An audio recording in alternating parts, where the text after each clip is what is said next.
Bab 9. Kaum atomis. Pelopor atomisme ada dua, ialah Leucippus dan Demokritus.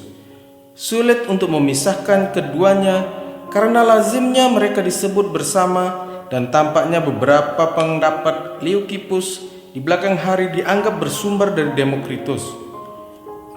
Leucippus yang agaknya telah dewasa sekitar tahun 440 sebelum Masehi berasal dari Miletus dan melanjutkan tradisi filsafat rasionalis ilmiah yang erat kaitannya dengan kota itu. Ia banyak dipengaruhi oleh pemikiran Parmenides dan Zeno. Sedikit sekali riwayatnya yang bisa diketahui, sehingga Epicurus, pengikut Demokritus di kemudian hari, dianggap pernah menyangkal keberadaan Leucippus, dan beberapa pemikir modern mengulangi lagi pendapat ini. Akan tetapi, dalam karya-karya Aristoteles ada banyak ungkapan yang menyinggung Leucippus, sehingga tampaknya mustahil Aristoteles menulis demikian itu, termasuk kutipan-kutipan tekstual, sekiranya Leucippus hanya tokoh legenda. Demokritus adalah tokoh yang lebih dapat dipastikan. Ia warga pribumi Abdera di Therace.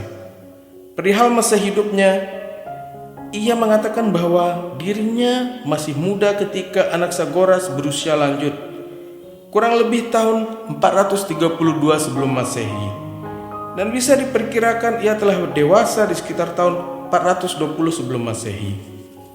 Ia kerap melancong ke kawasan-kawasan selatan dan timur untuk menimba ilmu. Ia agaknya pernah melewatkan waktu cukup lama di Mesir, dan jelas bahwa ia pernah bertandang ke Persia. Ia kemudian kembali ke Abdera di mana ia menetap. Zeller menyebut Demokritus lebih ulung dibandingkan semua filsuf pendahulu maupun yang sezaman dalam hal luasnya wawasan, dan paling unggul dalam hal kecermatan dan ketepatan berpikir logis. Demokritus hidup sezaman dengan Sokrates dan kaum sofis, dan jika didasarkan pada kronologi semata, ia mestinya ditempatkan agak lebih belakangan dalam rangkaian sejarah kita. Persoalannya, ia sangat sulit dipisahkan dengan Leucippus. Berdasarkan pertimbangan ini, saya membicarakannya sebelum Sokrates dan kaum sofis. Kendati sebagian dari filsafatnya dimasukkan sebagai tanggapan terhadap Protagoras, warga satu kota dengan yang merupakan salah seorang kaum sofis paling menonjol. Protagoras disambut dengan antusias ketika mengunjungi Athena.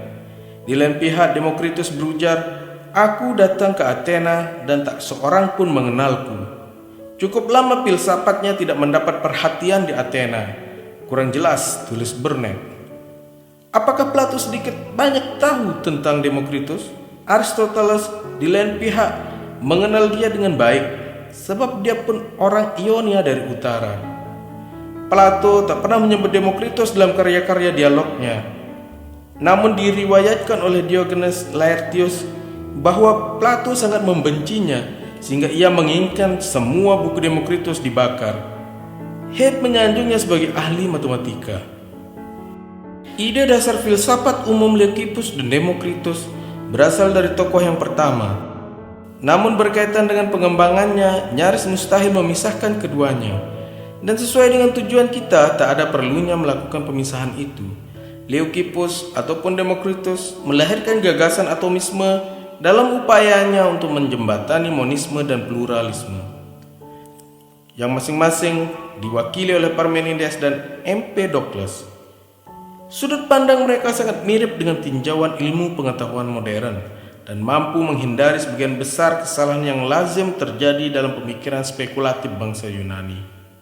Mereka berpendapat bahwa segala sesuatu tersusun dari atom-atom yang tak dapat dibagi-bagi secara fisik, namun bukan secara geometris, bahwa di antara atom-atom itu terdapat ruang kosong, bahwa atom-atom tak bisa dimusnahkan, bahwa atom-atom itu senantiasa telah dan senantiasa akan bergerak, bahwa jumlah atom-atom tak terbatas, dan demikian pula jenisnya yang berbeda-beda bentuk dan ukurannya. Aristoteles mengungkapkan bahwa menurut para atomis, atom-atom pun berbeda dalam hal panasnya. Atom-atom bulat yang menyusun api adalah yang terpanas. Dan perihal beratnya, ia mengutip Demokritos yang mengatakan, jika sesuatu semakin tak bisa dibagi-bagi, semakin beratlah bobotnya. Namun apakah atom pada dasarnya memang memiliki bobot menurut teori kaum atomis masih menjadi masalah yang diperbantahkan. Atom-atom senantiasa bergerak, namun masih terjadi ketaksepakatan di antara para komentator perihal sifat gerakannya yang sesungguhnya. Beberapa kalangan, terutama Zeller, berpendapat bahwa atom-atom itu diduga senantiasa bergerak jatuh dan bahwa atom yang lebih berat jatuh lebih cepat. Atom yang lebih berat dengan demikian menyusul yang lebih ringan. Terjadi tubrukan dan saling terpelanting kian kemari seperti bola-bola biliar.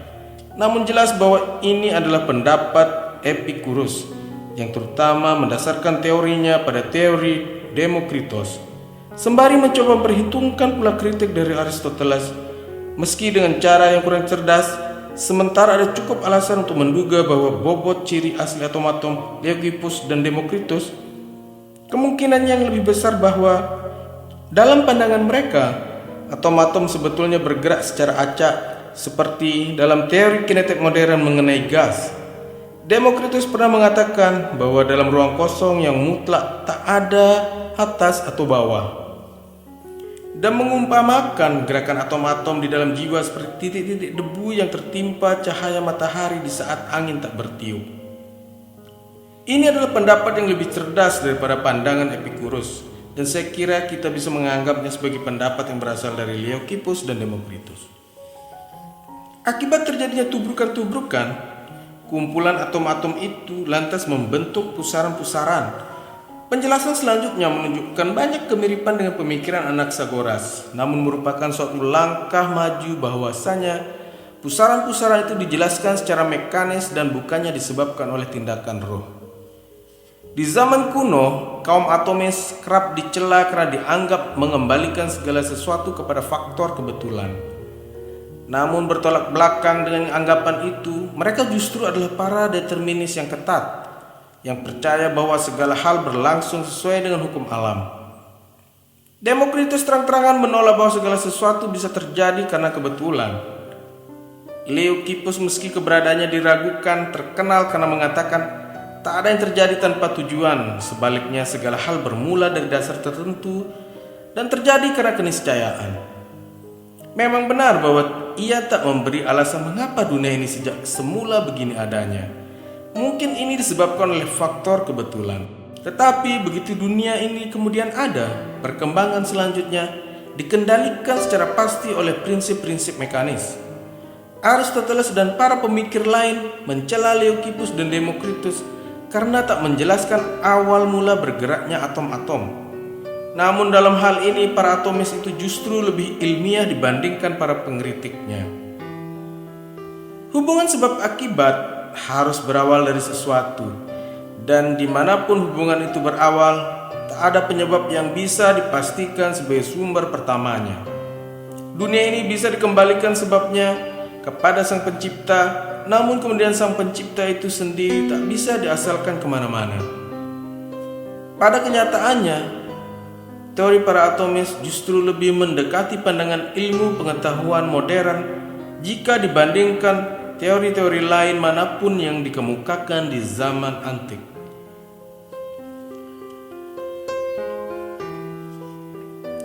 Berbeda dengan Socrates, Plato, dan Aristoteles, para atomis berupaya menjelaskan dunia tanpa mengajukan gagasan tentang tujuan atau sebab akhir. Sebab akhir dari suatu kejadian adalah peristiwa di masa mendatang yang karena itulah suatu kejadian berlangsung. Dalam urusan manusiawi, konsepsi ini bisa dipakai. Mengapa tukang roti membuat roti? Karena orang-orang merasa lapar. Mengapa rel kereta api dibangun? Karena orang-orang akan butuh bepergian.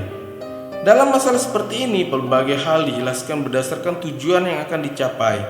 Jika kita bertanya mengapa, sehubungan dengan suatu peristiwa yang kita maksudkan tentunya adalah salah satu dari dua hal. Bisa jadi yang kita maksudkan tujuan apa yang hendak dicapai oleh peristiwa ini? Atau mungkin juga keadaan seperti apa yang semula menyebabkan peristiwa ini? Jawaban pertanyaan pertama berupa penjelasan teleologis atau penjelasan berdasarkan sebab akhir. Jawaban atas pertanyaan kedua berupa penjelasan mekanistis. Saya tidak tahu bagaimana caranya menentukan yang manakah di antara dua pertanyaan itu yang seyogyanya diajukan oleh ilmu pengetahuan, atau haruskah ilmu pengetahuan mempertanyakan kedua-duanya. Tetapi pengalaman menunjukkan bahwa pertanyaan mekanistis mengarah ke pengetahuan ilmiah, sedangkan pertanyaan teleologis tidak.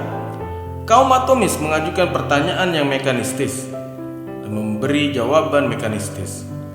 Para pemikir sesudahnya hingga zaman Renaissance lebih tertarik pada pertanyaan teleologis, dan dengan begitu menggiring ilmu pengetahuan ke dalam lorong gelap. Masih berkenaan dengan dua pertanyaan tadi, ada keterbatasan yang kerap dilalaikan, baik dalam cara berpikir umumnya maupun dalam filsafat. Tak satu pun pertanyaan tadi yang bisa dikemukakan dengan tepat untuk mempertanyakan realitas secara keseluruhan, termasuk Tuhan, kecuali hanya untuk sebagian realitas saja.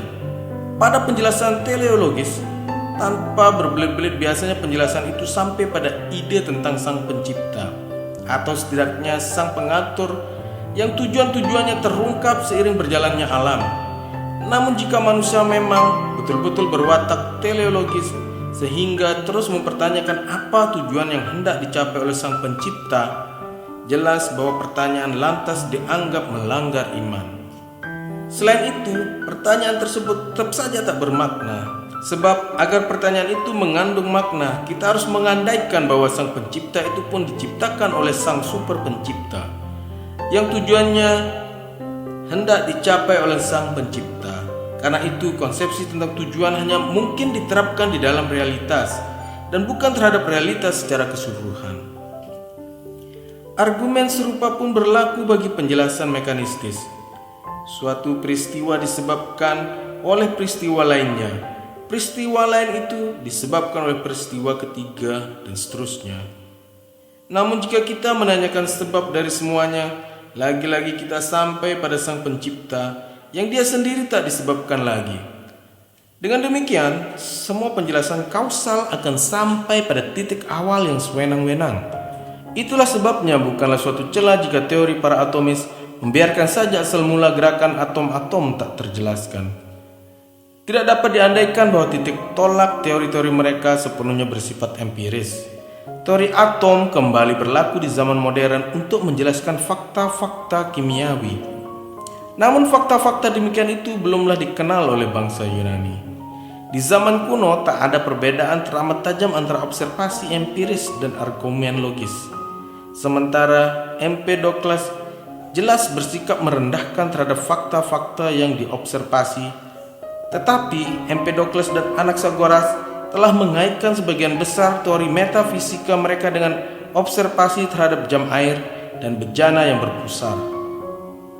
Sampai pada kaum sofis, tak ada filsuf yang meragukan bahwa teori metafisika dan kosmologi yang lengkap bisa disusun dengan menggabungkan penalaran dan sejumlah observasi.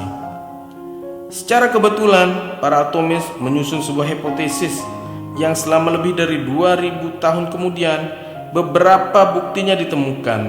Tetapi keyakinan mereka pada zaman kuno itu bagaimanapun juga belum memiliki dasar yang kokoh. Seperti para filsuf lain pada zamannya, Leucippus berusaha menemukan jalan untuk menyelaraskan argumen Parmenides dengan fakta yang jelas mengenai gerak dan perubahan, sebagaimana dituturkan Aristoteles. Walaupun pendapat-pendapat dari Parmenides ini tampaknya sesuai dengan langkah-langkah dialektis yang berjalan secara logis, tetapi untuk mempercayai pendapat-pendapat itu kiranya tak akan jauh berbeda dengan menjadi gila jika kita memperhatikan fakta-faktanya. Karena orang sinting pun belum tentu sedemikian parahnya sehingga bisa menganggap bahwa api dan es adalah sama. Orang akan dikatakan gila hanya jika tak dapat membedakan apa yang memang benar dan apa yang seolah-olah benar karena kebiasaan. Namun Leucippus berpendapat bahwa ia punya teori yang bisa selaras dengan persepsi indrawi sekaligus tetap mempertahankan gagasan tentang mengada atau coming to be dan meniada atau passing away atau gerak dan kemajemukan pelbagai hal. Ia bisa menerima fakta-fakta persepsi. Di sisi lain, ia menyetujui pendapat kaum monis bahwa mustahil terjadi gerak tanpa adanya kekosongan. Hasilnya berupa teori yang ia ungkapkan sebagai berikut. Kekosongan adalah sesuatu tak ada, dan tak satu pun dari yang ada termasuk sebagai tak ada. Karena apa yang ada menurut pengertiannya yang tegas adalah suatu kepadatan mutlak. Tetapi kepadatan ini bukanlah satu. Sebaliknya, kepadatan itu adalah suatu banyak yang tak terbatas jumlahnya dan tak terlihat karena begitu kecil ukurannya. Yang banyak itu bergerak dalam kekosongan sebab kekosongan itu ada, dan dengan berkumpul bersama mereka menciptakan mengada. Sedangkan ketika berpisahan, mereka menciptakan meniada. Selain itu, mereka melakukan dan menjadi sasaran aksi ketika kebetulan mereka bertemu, sebab dalam hal ini mereka bukan satu. Dan mereka menciptakan sesuatu dengan berpadu, dan mereka pun saling berjalin. Di sisi lain, dari apa yang benar-benar satu, tak pernah terjadi kemajemukan, dan dari yang benar-benar banyak, tak pernah tercipta satu ini mustahil. Ada satu hal yang sejauh ini semua orang sepakat, yakni tak mungkin ada gerak di dalam suatu kepadatan. Dalam hal ini, semuanya tak ada yang benar. Dalam suatu kepadatan bisa berlangsung gerak siklis, asalkan gerak itu sudah terjadi sejak semula. Alasannya adalah bahwa sesuatu hanya dapat bergerak menuju ruang kosong, dan di dalam kepadatan tak ada ruang kosong. Mungkin bisa diterima dan barangkali memang benar bahwa gerak tak mungkin bermula dalam suatu kepadatan. Namun bukan berarti gerak itu tak bisa terjadi sama sekali. Meskipun begitu, bagi orang Yunani, tampaknya orang harus menerima bahwa dunia tak mengalami perubahan sebagaimana pandangan Parmenides, atau di sisi lain menyetujui adanya kekosongan. Kini argumen-argumen Parmenides mengenai ketidakadaan secara logis tampak tak terbantah ketika dihadapkan pada masalah kekosongan. Dan argumen itu diperkuat lagi oleh penemuan bahwa di mana tampaknya ada kekosongan ternyata di situ ada udara. Ini adalah contoh pencampur adukan logika dan observasi yang lazim terjadi. Kita bisa menjelaskan pendirian Parmenides seperti ini. Anda katakan ada kekosongan. Dengan begitu, kekosongan bukanlah ketidakadaan, maka kekosongan itu bukanlah kekosongan. Tak dapat dikatakan bahwa para atomis menjawab argumen ini. Mereka hanya menegaskan bahwa mereka bermaksud mengabaikannya dengan alasan bahwa gerak adalah suatu fakta pengalaman, dan karenanya pasti ada kekosongan, betapapun sulitnya kekosongan itu dipahami. Marilah kita bicarakan sejarah selanjutnya mengenai masalah ini. Cara pertama dan paling jelas untuk menghindari kesulitan logika adalah dengan membedakan antara materi dan ruang. Berdasarkan pandangan ini, ruang bukanlah ketidakadaan, namun adalah sifat suatu wadah yang mungkin memiliki atau tak memiliki bagian tertentu yang terisi oleh materi. Aristoteles mengungkapkan Fisik 208b, teori yang mengatakan bahwa kekosongan itu ada mencakup pula adanya tempat. Karena orang mendefinisikan kekosongan sebagai tempat yang tak memiliki wujud jasmani.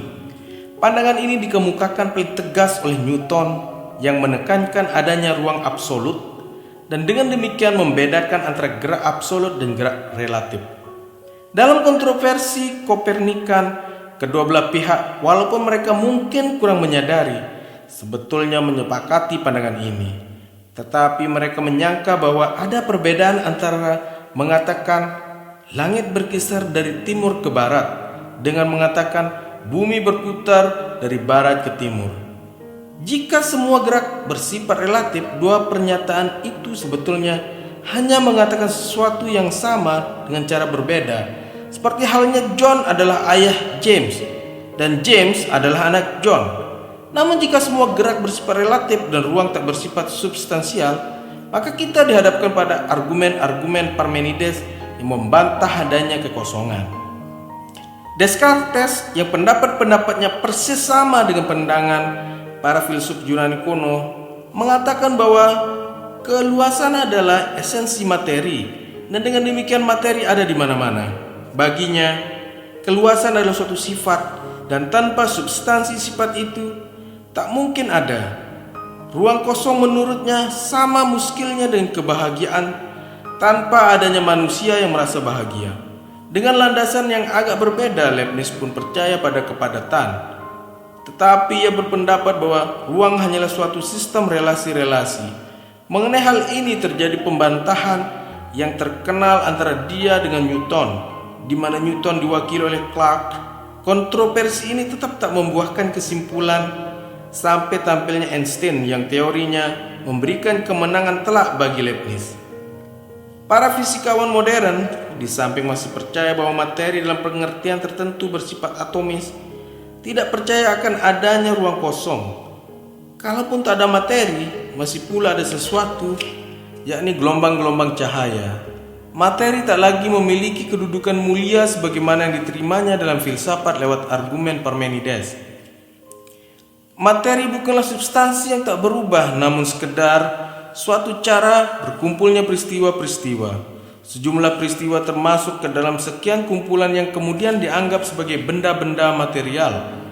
Sedangkan peristiwa-peristiwa lainnya seperti gelombang-gelombang cahaya tidak termasuk kumpulan itu. Peristiwa-peristiwalah yang merupakan bahan dunia, dan tiap-tiap peristiwa itu hanya berjangka pendek. Dari sudut pandang ini, fisika modern berada di pihak Heraklitus yang berseberangan dengan Parmenides. Namun sebelum tampilnya Einstein dan teori kuantum, fisika telah memihak Parmenides. Perihal ruang, pandangan modern menyebutkan bahwa ruang bukanlah substansi sebagaimana pendapat Newton dan sebagaimana yang mestinya diyakini Leucippus dan Demokritus. Bukan pula sifat dari jasmani yang meluas sebagaimana dugaan Descartes, melainkan adalah sistem relasi-relasi seperti yang dikatakan Leibniz. Namun belum jelas betul apakah pandangan ini bisa sesuai dengan pendapat tentang adanya kekosongan. Barangkali sebagai pemikiran logika abstrak bisa diselaraskan dengan ide tentang kekosongan. Kita bisa saja mengatakan bahwa di antara dua benda ada jarak tertentu dan bahwa jarak itu tidak mengandaikan adanya sesuatu yang memperantarai. Akan tetapi cara pandang demikian itu mustahil dipakai dalam fisika modern. Sebab bagi Einstein, jarak berada di antara peristiwa-peristiwa, bukan di antara benda-benda, dan mencakup baik ruang maupun waktu. Pada dasarnya masalah jarak menyangkut suatu konsepsi kausal, sementara dalam fisika modern tak ada aksi pada suatu jarak. Bagaimanapun juga semua pendapat ini lebih bertolak dari landasan empiris daripada logis. Apalagi pandangan modern tak dapat dikemukakan kecuali lewat persamaan-persamaan diferensial, sehingga tak mungkin dimengerti oleh para filsuf kuno. Dengan demikian tampak bahwa perkembangan logis dari pandangan kaum atomis adalah berupa teori Newtonian tentang ruang absolut yang bisa mengatasi kesulitan dalam mengaitkan realitas dengan ketidakadaan. Terhadap teori ini tak ada keberatan logis. Keberatannya yang utama adalah ruang absolut sepenuhnya tak dapat diketahui, dan karenanya tak mungkin menjadi hipotesis penting dalam ilmu pengetahuan empiris. Keberatan yang lebih praktis adalah bahwa ilmu fisika dapat terus berjalan tanpa hipotesis itu. Namun dunia dalam pandangan kaum atomis itu tetap bisa diterima secara logis dan lebih sesuai dengan dunia nyata dibandingkan dunia menurut konsepsi para filsuf kuno lainnya. Demokritus menyusun teorinya dengan amat rinci dan beberapa penjelasannya cukup menarik. Setiap atom menurutnya tak dapat ditembus dan tak bisa dibagi-bagi karena tak mengandung kekosongan. Ketika Anda menggunakan pisau untuk membelah buah apel, pisau itu harus menemukan ruang kosong sehingga bisa menembus apel. Jika apel tak mengandung kekosongan, maka buah itu tentu tak terbayangkan kerasnya, dan dengan begitu secara fisik tak dapat dibagi-bagi. Secara internal setiap atom tak dapat berubah. dan pada kenyataannya adalah suatu benda Parmenidian yang terjadi pada atom hanya bergerak dan saling bertubrukan, dan ada kalanya saling berpadu jika kebetulan atom-atom itu memiliki bentuk yang memungkinkan mereka saling kait-mengkait. Bentuk atom-atom itu beraneka macam. Api tersusun dari atom-atom kecil berbentuk bulat, dan demikian pula jiwa. Dengan saling tubruk, atom-atom menciptakan pusaran-pusaran yang menciptakan wujud-wujud jasmani dan akhirnya juga dunia-dunia. Ada banyak dunia-dunia yang beberapa diantaranya tumbuh dan beberapa lainnya runtuh. Beberapa dunia bisa jadi tak memiliki matahari atau bulan, dan beberapa lainnya bisa memilikinya lebih dari satu. Setiap dunia punya awal dan akhir. Dunia bisa hancur karena bertubrukan dengan dunia yang lebih besar. Kosmologi demikian ini bisa diringkas lewat ungkapan Shelley. Dunia demi dunia bergulir senantiasa, dari kelahiran menuju keruntuhan, bagi gelembung-gelembung air kali, berkilau, membuncah dan sirna. Kehidupan berkembang dari lumpur purba. Ada sejumlah api di sekujur jasmani yang hidup. Namun yang terbanyak adalah di otak atau di dada. Mengenai hal ini para ahli berbeda-beda pendapat. Pemikiran adalah semacam gerak, dan dengan demikian bisa menyebabkan gerakan di tempat lain. Persepsi dan pemikiran adalah proses jasmani. Ada dua jenis persepsi. Yang pertama persepsi indrawi, yang lain adalah persepsi pemahaman. Persepsi jenis kedua hanya bergantung pada sesuatu yang dipersepsi. Sedangkan persepsi jenis pertama tergantung pula pada alat indrawi kita, dan karenanya cenderung menipu. Seperti Loh, Demokritus berpendapat bahwa kualitas-kualitas seperti rasa hangat, cita rasa makanan, dan warna sebetulnya tidak benar-benar melekat pada objek, namun disebabkan oleh alat-alat indrawi kita. Sementara kualitas-kualitas seperti bobot, kepadatan, dan kekerasan memang melekat pada objek. Demokritus adalah seorang materialis yang paripurna. Bagi dia, sebagaimana telah kita simak, jiwa tersusun dari atom-atom dan pemikiran adalah suatu proses jasmani. Alam semesta ini tak mengandung tujuan, yang ada hanyalah atom-atom yang dikendalikan oleh hukum-hukum mekanis. Ia tak percaya pada agama umumnya, dan ia menolak pandangan Anaxagoras tentang nous atau roh. Perihal etika, ia memandang bahwa tujuan hidup adalah kegembiraan, dan berpendapat bahwa kesederhanaan dan keberadaban sebagai sarana terbaik untuk mencapainya. Ia tak menyukai segala sesuatu yang menonjolkan kekerasan dan nafsu. Ia menolak seks karena menurutnya seks menyebabkan tenggelamnya kesadaran oleh kenikmatan. Ia menghargai persahabatan, namun tak menyukai wanita, dan tidak menginginkan anak, sebab untuk mendidik mereka akan menghambat kegiatan berfilsafat. Dalam semua hal itu, ia sangat mirip dengan Jeremy Bentham. Ia pun sangat mencintai apa yang oleh orang Yunani dinamakan demokrasi. Demokritus, setidaknya menurut hemat saya, adalah filsuf Yunani terakhir yang bebas dari kekeliruan tertentu yang merusak seluruh pemikiran Yunani kuno berikutnya dan zaman pertengahan. Semua filsuf yang sejauh ini telah kita bahas mengabdikan diri pada upaya tanpa pamrih untuk memahami dunia. Mereka menyangka dunia lebih mudah dipahami daripada kenyataannya. Namun tanpa optimisme, demikian ini mereka tak akan punya nyali untuk memulai. Upaya mereka pada dasarnya benar-benar ilmiah, sejauh upaya itu tak sekedar perwujudan dari prasangka-prasangka yang berlaku pada zamannya. Namun upaya itu bukan sekedar ilmiah, melainkan juga imajinatif, bergairah dan penuh dengan kegembiraan yang muncul dari petualangan. Mereka tertarik pada semua hal, meteor dan gerhana, ikan-ikan dan angin topan, agama dan moralitas. Mereka memadukan semangat kanak-kanak yang riang dengan tajamnya kecerdasan. Mulai dari sini hingga selanjutnya, untuk pertama kalinya muncul bibit-bibit pembusukan tertentu yang lambat laun mengakibatkan kemerosotan, kendati pun sebelumnya terjadi prestasi yang tak tertandingi. Sesuatu yang keliru, bahkan dalam filsafat yang terbaik sekalipun sesudah Demokritus, adalah penekanan yang berlebihan terhadap manusia ketimbang terhadap alam semesta. Pertama-tama muncullah skeptisisme. Seiring dengan kaum sofis yang lebih condong pada telaah tentang bagaimana kita mengetahui dan bukan pada upaya untuk memperoleh pengetahuan baru.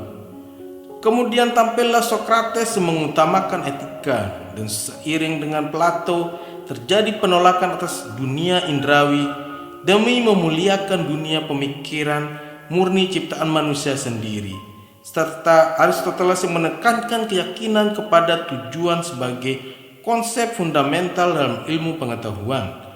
Meskipun yang tampil adalah para jenius seperti Plato dan Aristoteles, pemikiran mereka mengandung sejumlah cacat yang terbukti amat berbahaya. Dalam zaman sesudah mereka, terjadilah pengeroposan gairah dan berangsur-angsur merebaknya kembali tahyul ke tengah masyarakat. Muncul pula beberapa pandangan baru sebagai akibat berjayanya paham Katolik Ortodoks. Baru pada zaman Renaissance, filsafat menemukan kembali semangat dan kemandirian yang menjadi ciri para filsuf sebelum Sokrates.